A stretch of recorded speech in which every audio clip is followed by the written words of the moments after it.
सके। बहुत बहुत धन्यवाद। श्री बलजीत यादव। धन्यवाद सभापति महोदय। आपने राजस्थान राज्य पथ परिवहन सेवा बिना टिकट यात्रा निवारण संशोधन विधेयक 2021 पे मुझे बोलने का मौका दिया। सभापति महोदय, रोडवेज को घाटे से उभारने के उद्देश्य से शायद ये बिल लाया गया और इस बिल में सबने राय करके शायद रोडवेज विभाग ने, जो रोडवेज के अधिकारियों ने, सबने तय किया कि साहब यात्री शायद टिकट नहीं लेते और उनसे 2000 की पेनल्टी लगाओ, कोई बिना टिकट यात्रा करे तो हमारी रोडवेज उभर जाएगी। मैं हैरान हूं इस बात से कि इतनी बुरी हालत रोडवेज की है और रोडवेज अपनी हालत सुधारने के लिए बिल लेके आई है।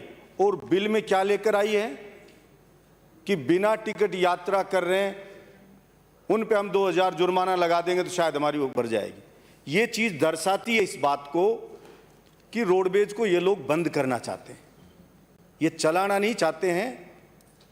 इनकी इच्छा शक्ति है वो बिल्कुल ख़त्म हो चुकी है। और आप तय मानिए सब लोग चिंता कर रहे हैं और वास्तव में ये राजस्थान की जनता के लिए चिंता का विषय है। गरीब आदमी इस रोडवेज इन बसों में सफ़र करता है, उस बेचारे को इस बात की चिंता खाए जा रही है। उसको लग रहा है कि ये रोडवेज बंद होने के कागार पे है और जो ये ऐसी हरकत हो रही है और ऐसे इस तरह के एक्ट हो रहे हैं, इससे ये लग रहा है कि सिर्फ दिखावा किया जा रहा है विभाग द्वारा। केवल अधिकारी लोग खाना पूर्ति करना चाहते हैं। मंत्री जी ने कहा होगा कि रोडवेज को घाटे से उबारना है, इसकी स्थिति सुधारनी है। मुख्यमंत्री जी ने कहा होगा इसकी स्थिति सुधारनी है, तो उन्होंने सुधारने के लिए ये चीज बता दी, साहब ये कर लो सुधर जाएगा। सभापति महोदय, मैं सिंपल सी बात कहना चाहता हूं, प्राइवेट बस मालिक रोडवेज से कम किराया लेता है यात्री से और बचत करके पूरा परिवार चलाता है अपना, और रोडवेज उससे ज्यादा किराया लेकर के और 5000 करोड़ के घाटे में चल रही है। चलो घाटा भी चल रहा है तो हम ये देखते हैं पीछे की छोड़ करके आगे इसको कैसे ठीक किया जाए। आपके पास अरबों की संपत्ति है, मुझसे पहले भी कई सदस्यों ने बताया। आप ब्याज दे रहे हैं, आप उस 5000 करोड़ को वो संपत्ति बेच के भी चुका करके और नए सिरे से नई शुरुआत करते कि हम रोडवेज को वास्तव में इसकी दशा को सुधारेंगे। आप लोग वास्तव में अगर इच्छा शक्ति रखते कि रोडवेज की दशा सुधारनी है तो आप इस बात का प्रयास करते कि जो लोग ऑनेस्ट है, जो कंडक्टर ऑनेस्ट है, आप मीटिंग लेके तय कर देते कि जो प्रॉफिट लेके आएगा, अच्छा कंडक्टर होगा, हम उसको केवल दिखावे के लिए पारितोषिक नहीं देंगे, उसको अच्छे से हम पुरस्कृत करेंगे। वो चॉइस का जिस रूट पे वो जाना चाहेगा उस रूट पे उसको पोस्टिंग दी जाएगी। और जो चोरी करता है, जो कंडक्टर, आप उसको पकड़ तो बिजली विभाग के लोग किसान की वीसीआर काटने जाते हैं और एक दिन किसी ने बिल नहीं भरा, अगर उसकी डायरेक्ट मिल गई चलती हुई तो सभापति महोदय, जो बिजली विभाग के अधिकारी हैं वो उस दिन की चोरी पकड़ के पूरे साल की पेनल्टी लगा के उसके दियाते हैं। पूरी साल आप चोरी कर रहे थे, चाहे वो एक ही दिन कर रहा हो, लेकिन पूरे साल की पेनल्टी लगती है। तो आपके रोडवेज में भी अगर आपने कंडक्टर को पकड़ा कि आज ये इतनी सवारियां बिना टिकट चला रहा है, उससे भी पूरे साल का वसूलते आप, अपने आप अक्ल ठिकाने आ जाती उसकी। और जो ईमानदार है उसको पुरस्कृत करते। और कहीं भी कोई भी अगर डिपार्टमेंट डूबता है, कोई भी व्यवस्था खत्म होती है, वो मिसमैनेजमेंट के कारण से खत्म होती है। मैनेजमेंट ठीक होता तो जब प्राइवेट लोग अगर प्रॉफिट कमा सकते हैं तो रोडवेज क्यों नहीं कमा सकती। आप अच्छे से अच्छा रूट जो होता है, जो फायदे वाला, वो रूट रोडवेज खुद लेती है। बाकी के रूट प्राइवेट लोग जो बस वाले हैं उनको दिए जाते हैं। और आप ये कह रहे हैं, बहुत से माननीय सदस्यों ने कहा कि इन प्राइवेटों को बंद कर दो, प्राइवेटों को बंद कर दोगे हाहाकार मच जाएगा। ये कोई सॉल्यूशन नहीं है कि प्राइवेट बसेज को बंद कर दो तो हो जाएगा। एक दिन मिनी बस की हड़ताल होती है, जयपुर में त्राहिमाम मच जाता है और रोडवेज इतना लोड बढ़ जाता है, वहीं खड़ी हो जाती है।